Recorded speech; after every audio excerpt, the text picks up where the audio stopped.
Ben c'est ça. On a une belle annonce à faire aujourd'hui pour trois projets éoliens des neiges qui sont ici dans la région. Écoutez, c'est au total 1200 mégawatts. C'est le plus gros chantier au Canada. On parle d'investissement de 3 milliards de dollars, 170 éoliennes, 1500 emplois pendant la construction.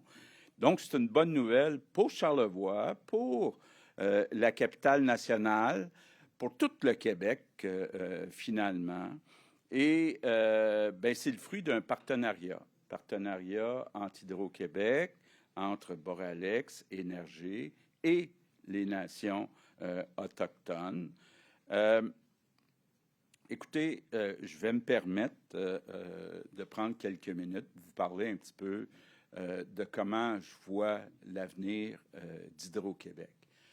D'abord, très fier, très, très fier. C'est une de mes grandes fiertés de ce qu'on a réussi à faire chez Hydro-Québec depuis 7 ans et demi. Quand on est arrivé il y a 7 ans et demi, il manquait de clients chez Hydro-Québec. Il y avait trop d'électricité pour la demande. Donc, on a pris notre petite valise et on a cherché des clients, surtout des clients industriels, à bon prix, profitables pour Hydro-Québec et pour le Québec. Et on a tellement bien réussi qu'on a actuellement des projets pour 200 milliards de dollars chez Hydro-Québec. 200 milliards de dollars. C'est extraordinaire. Ça va amener 2 booms économiques. Le premier, c'est pendant la construction de la capacité. Donc, évidemment, je disais, juste ici, pour 1200 mégawatts, on parle de 1500 emplois payants. Puis, deuxième boom économique, quand les entreprises qui ont besoin de cette électricité vont développer leurs installations, bien, ça va créer encore, dans un deuxième boom, des emplois payants. Et il faut comprendre là, que l'énergie, c'est là que ça va jouer. C'est ça l'enjeu mondial le plus important. Tous les pays dans le monde, incluant le pays de Donald Trump, cherchent de l'énergie. Et on a l'opportunité au Québec d'avoir de l'hydroélectricité et de l'éolien. Vous savez, actuellement, j'ai des collègues, premiers ministres de provinces voisines, qui viennent nous voir pour dire, bien, on pourrait, François, faire un partenariat. Moi, je prendrais l'éolien, puis toi, tu t'occuperais de l'hydroélectricité. Parce que l'éolien, c'est intermittent. Donc, on a besoin des deux. Mais évidemment, si on n'a pas l'hydroélectricité, bien, l'éolien n'a pas autant de valeur. Donc, je dis à mes collègues, oui, on va regarder ça, mais on va commencer par faire de l'éolien chez nous, parce que c'est nous qui profitons de l'hydroélectricité, puis de la complémentarité entre l'éolien et l'hydroélectricité. Donc, c'est une course actuellement dans le monde. Je vous donne un autre exemple. Dans nos régions, les alumineries sont en discussion avec nous autres. M. Trump nous dit, j'aimerais ça avoir plus d'aluminerie aux États-Unis, parce que plus de 60% de l'aluminium aux États-Unis vient du Québec. Il y en a juste 18% de l'aluminium aux États-Unis qui vient des États-Unis.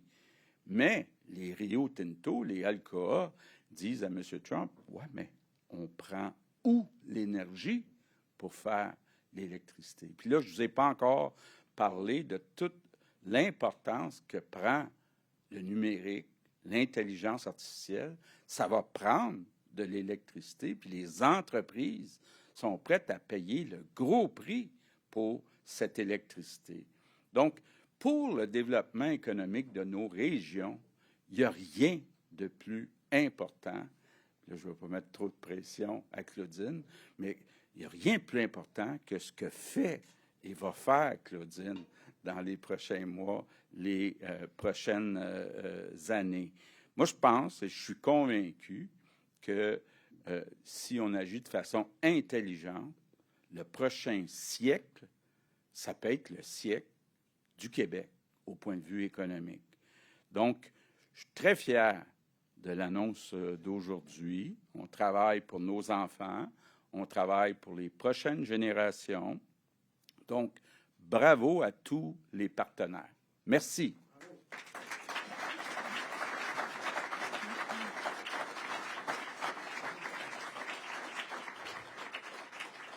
Merci beaucoup. J'invite maintenant le ministre de l'Économie, de l'Innovation et de l'Énergie, Monsieur Jean, et ministre du Travail, Monsieur Jean Boulet, à prendre la parole. Merci, Catherine. Merci de votre présence. Évidemment, je ne referai pas les salutations qui ont été faites par M. Legault, mais moi, c'est ma dernière annonce, vraisemblablement avec François Legault, fait que je veux profiter de l'occasion pour lui réitérer, un, mon affection, puis deux, l'inspiration qu'il a eue avec nous tous à Québec dans les 7 dernières années et demie, presque 8 ans. Mais François a une vision de l'avenir, puis il l'exprime bien quand il parle d'énergie. Puis je pense que s'il avait eu à choisir un ministère, ça se serait probablement arrêté sur celui de l'énergie. L'avenir énergétique, la sécurité des générations qui vont nous suivre. L'entente avec Churchill Falls est un legs important. C'est un projet significatif et quand François parle d'énergie, évidemment, il pense constamment au développement économique. On le sait, on vient de le mentionner, il y a un contexte international incertain. On a besoin, c'est devenu un impératif social et économique, d'accroître notre capacité énergétique, de réduire notre dépendance aux énergies extérieures. Et donc, ça passe par l'énergie renouvelable et la complémentarité entre le développement éolien et l'hydroélectricité est aussi essentielle à assurer cet avenir-là. Alors, bonjour, Kwe Awati, Monsieur le Premier ministre, Messieurs les ministres, élus municipaux et mes collègues chefs de la nation Innu, bienvenue. Très heureux, la nation Wendat, en fait, elle est extrêmement fière aujourd'hui de se tenir aux côtés des partenaires pour souligner la construction en cours du plus grand parc éolien présentement en développement au Canada qui se déroule sur le territoire de Charlevoix, mais aussi sur le territoire traditionnel et coutumier Wendat, le Oniwansiu.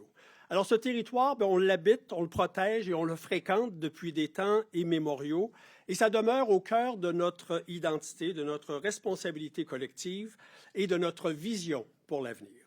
La présence de la nation Wendat ici aujourd'hui témoigne donc de cette continuité et de notre rôle incontournable dans tout projet qui a l'ambition de se déployer sur le territoire. Le potentiel énergétique et éolien du territoire, il est exceptionnel. D'ailleurs, la qualité et la constance de la ressource du vent en font un espace plutôt stratégique pour contribuer justement concrètement à l'avenir énergétique du Québec et dans une perspective de transition durable, responsable et respectueuse des milieux. La participation de la nation Wendat au projet d'énergie renouvelable est primordiale et incontournable et elle s'inscrit dans le cadre de processus de partenariat qui sont respectueux. Nous tenons à souligner, et c'est le cas dans le cadre des projets éoliens des neiges, depuis plus de 5 ans, une collaboration soutenue est en place avec Boralex, Hydro-Québec et Énergir afin d'assurer que le développement du projet se fasse dans le respect de nos droits, se fasse dans le respect de nos intérêts environnementaux et de nos priorités économiques, tout en participant également aux besoins énergétiques du Québec. Cette approche, c'est le gage de la réussite des projets qui impliquent le territoire des Premières Nations. L'annonce d'aujourd'hui marque donc une étape extrêmement importante avec la construction en cours de 2 secteurs des projets éoliens des neiges. Notre nation, la nation Wendat, a la capacité de planifier, elle a la capacité d'investir, de construire, de former de la main-d'œuvre et de participer à l'exploitation de projets énergétiques d'envergure dans un esprit de partenariat et de co-développement, ce qui est aujourd'hui la caractéristique de notre annonce. Donc, à l'instar de nos ancêtres qui ont su créer de grandes alliances diplomatiques et économiques, Nous poursuivons donc aujourd'hui dans cette voie pour les générations actuelles et celles à venir.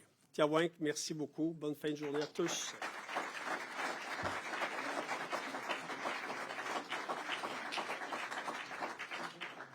Merci beaucoup. J'invite maintenant à monter sur scène les chefs des Premières Nations Innu de Sipit, de Pessamit et de Mashteuiash, M. Dufour, Saint-Onge et M. Germain. Oui, Ntamatachek, la façon qu'on va procéder, là, on va parler tous les trois. On tient à ce qu'il y ait un mot en Innu et Mun. C'est la journée nationale aujourd'hui des langues autochtones. Fait que ça va être Jérôme qui va le faire à la fin. Je sais que tout le monde a été salué, mais je vais tout vous renommer. Non. C'était une blague. C'était une grande fierté pour nous autres d'être ici aujourd'hui. Là, on a pris la route hier pour la première pelletée de terre. On avait peur que ça soit une pelletée de neige.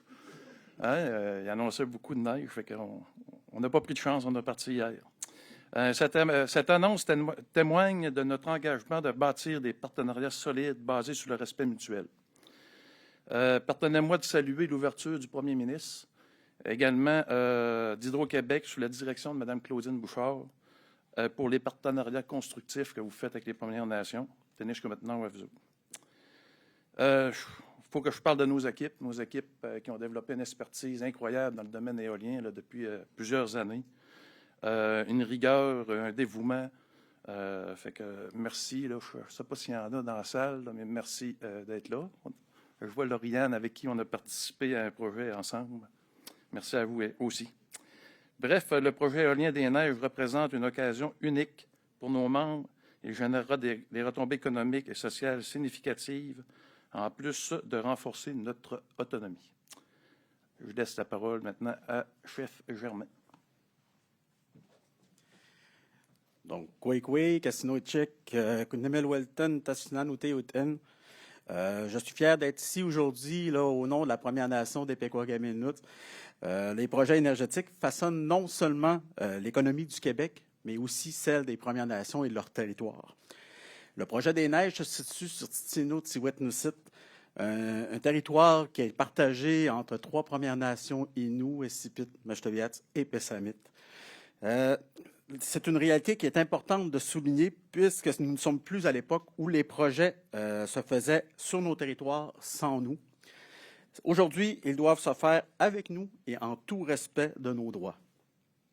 Également, depuis plusieurs années, déjà notre Première Nation démontre qu'elle possède une expertise solide en matière d'énergie communautaire. Nous avons développé des projets en partenariat et des modèles qui prouvent qu'il est possible de concilier développement énergétique, retombées locales et respect du territoire. Parce que l'énergie est produite sur nos territoires, il est normal que les bénéfices contribuent aussi à l'avenir de nos communautés. C'est dans cet esprit que nous poursuivrons le dialogue. Chinishka maintenant.